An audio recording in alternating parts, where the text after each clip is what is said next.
Your outcomes in life are often a lagging measure of your habits. We think the thing that needs to change is the bank account or the test score or the number on the scale, but actually the thing that needs to change are the habits that precede those outcomes. Rather than making the goal the default, the thing that you focus on almost exclusively, let's make the system the default, and then only check in on the goal occasionally to see if we're moving in the right direction. Achieving a goal only changes your life for the moment. It's actually not the thing that you're looking for. We think the results are the thing that needs to change, but it's actually the process behind the results. Like, if you have a messy room, let's say your bedroom is a mess, and you set a goal to clean that room, you can get motivated and do it for 2 or 3 hours, and then you turn around and you have a clean room for now. If you don't change the messy habits that led to a dirty room in the first place, then you turn around 2 weeks later and you have a messy room again. And so actually you don't need a clean room, you need better cleaning habits, and then your room will always be clean. You don't need to lose weight, you need better eating habits, and then your weight will always be around where you want it to be. You don't need more money, you just need better financial habits, and then you'll always have enough money to manage the thing that comes up. And I think that's one of the reasons why small habits matter so much. They don't necessarily transform your life overnight, right away. Like, doing one push-up does not transform your body, but it does cast a vote for being the type of person who doesn't miss workouts. Or meditating for 1 minute might not give you an immediate sense of calm in your life, but it does cast a vote for being a meditator. The real goal is not to run a marathon, the goal is to become a runner. The goal is not to write a book, the goal is to become a writer. Because once you've adopted that identity, you're really not even pursuing behavior change anymore. You're just kind of acting in alignment with the type of person you already see yourself to be. It's kind of like true behavior change is really identity change. Because once you've changed that internal story, it's way easier to show up each day. You're not even really motivating yourself that much to do it. You're just like, this is who I am now. The technical definition of a habit is a behavior that has been repeated enough times to be more or less automatic. So things that you can do pretty much without thinking about them. Unplugging your toaster after each use, or tying your shoes, or brushing your teeth. Things that you pretty much just go on autopilot when you do them. Now, we often use the word habit to mean different things than that, and we can get into this more. Like, you might say things like, I want to get in the habit of working out, or I want to get in the habit of writing every day. And I know what you mean when you say that, right? You mean I want to make it a regular practice. I want to make it this daily ritual that I follow. But you're never going to go like on autopilot and forget what you write for an hour, right? Like, it's a more effortful, conscious thing. And so we can talk about some of that distinction, particularly with making habits easy. What you really want to do is make the beginning easy and automatic, and then the rest of the routine can follow naturally, even if you're consciously thinking about it. So that's what a habit is. It's this automatic response. Now, why does the brain build them? What role does it play? Well, as you go through life, you need energy to survive. And this is true not just for humans, but for all organisms need some kind of energy to survive.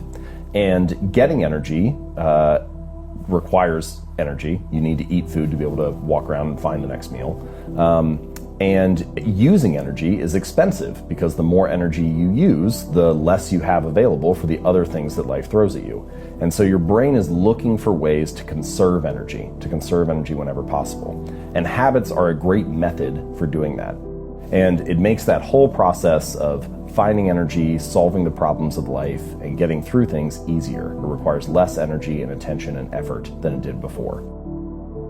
I started to realize, similar to what I hinted at a moment or two ago, that both luck and habits play a role in life, but that you have control over your habits. And the funny thing is, we're building them all the time, but a lot of people don't feel like they have control over their habits. They feel like their habits are taking control of them, that they're like a victim of these bad routines.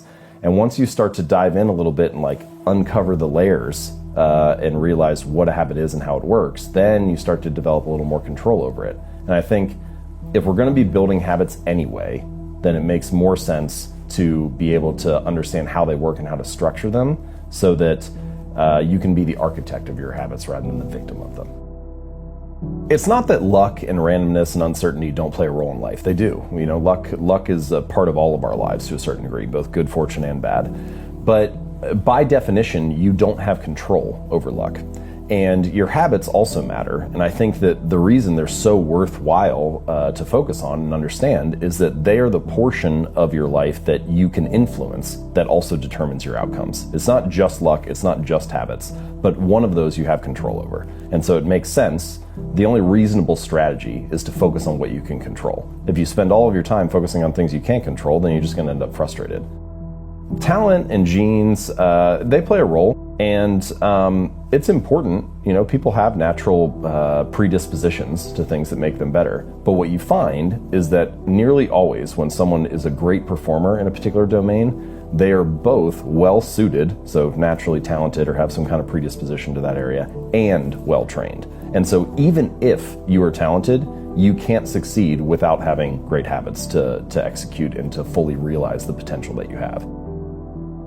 A lot of the time people talk about, I want to have more money, or I want to lose weight, or I want some kind of result. But the truth is, your bank account is a lagging measure of your financial habits. Your weight is a lagging measure of your eating habits. Your knowledge is a lagging measure of your learning and reading habits. And so it's actually, we think the thing that needs to change is the bank account or the test score or the number on the scale, but actually the thing that needs to change are the habits that precede those outcomes. How do we come to believe things about ourselves?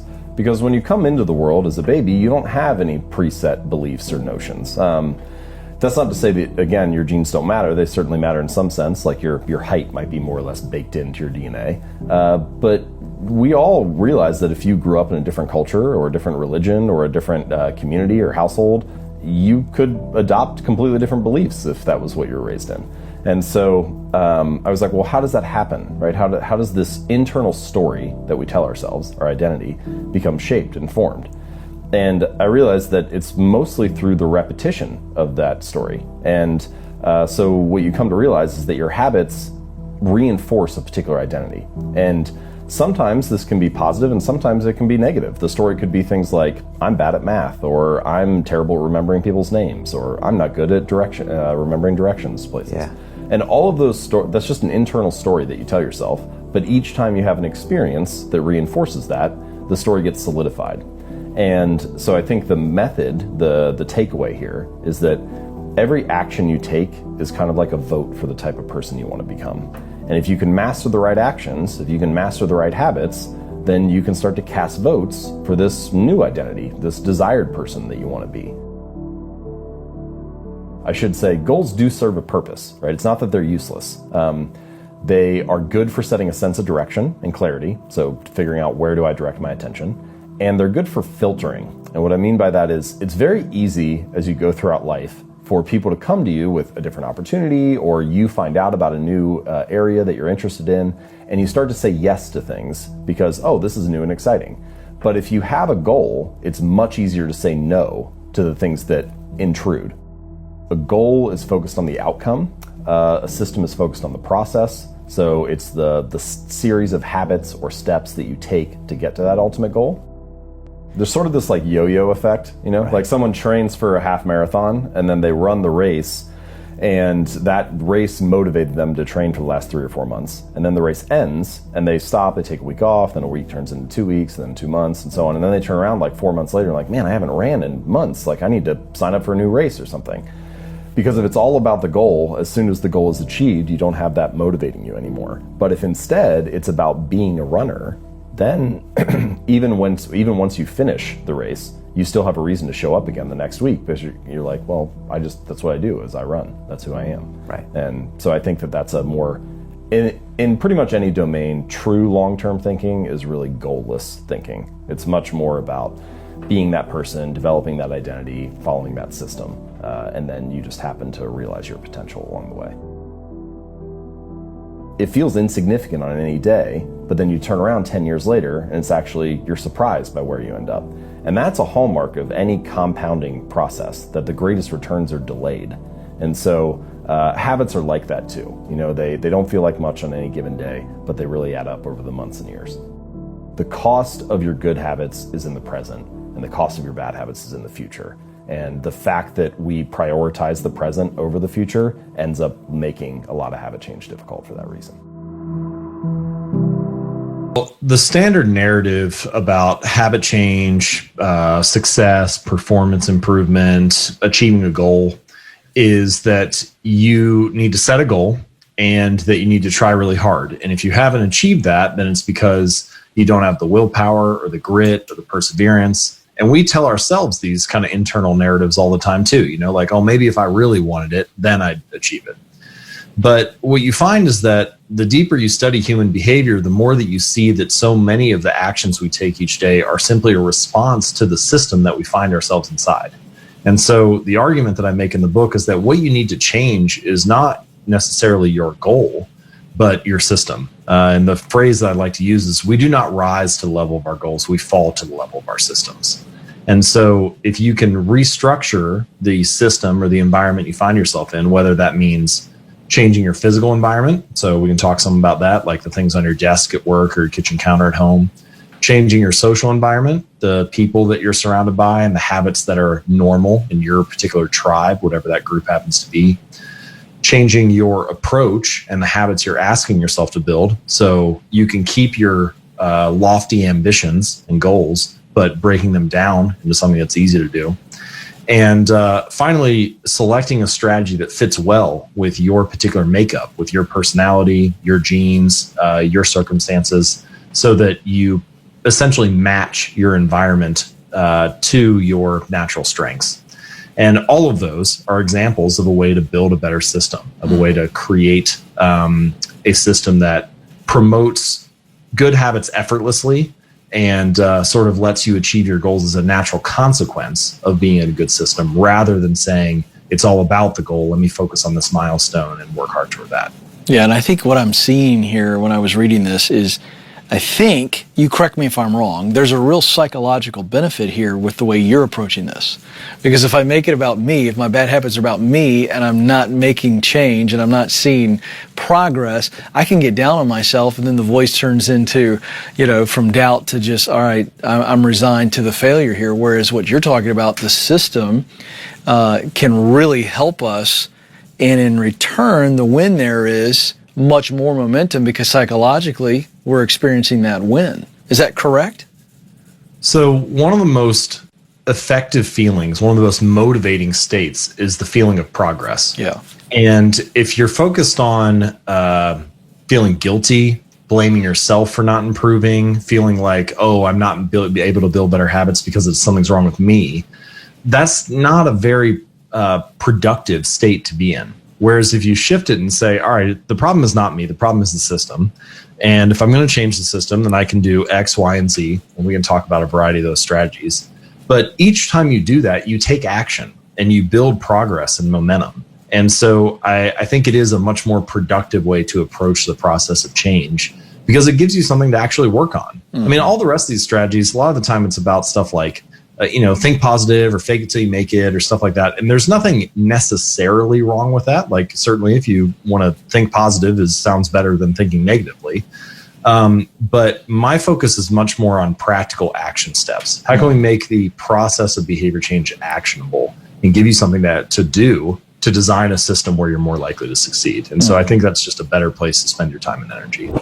Someone who is very goal oriented. Like, I set goals for a ton of areas in my life for many years. I would set goals for the grades I wanted in the school, the weights I wanted to lift in the gym, the revenue numbers I wanted to hit in my business, all kinds of stuff. But over time, what I started to realize was that whether or not I set a goal actually had very little to do with whether that goal was accomplished. And you start to see that goals are useful for setting a sense of direction. Like, they help you determine, where should I allocate my effort and attention? They give you a sense of clarity. So in that sense, they're positive. But what you start to notice is that in many areas of life, the winners and the losers, so to speak, in any given domain, they often have the same goals. If you have 100 candidates apply for a job, presumably everybody has the goal of getting the job. If you have 30 teams that are competing in a league to win the championship, presumably every team has the goal of winning the championship.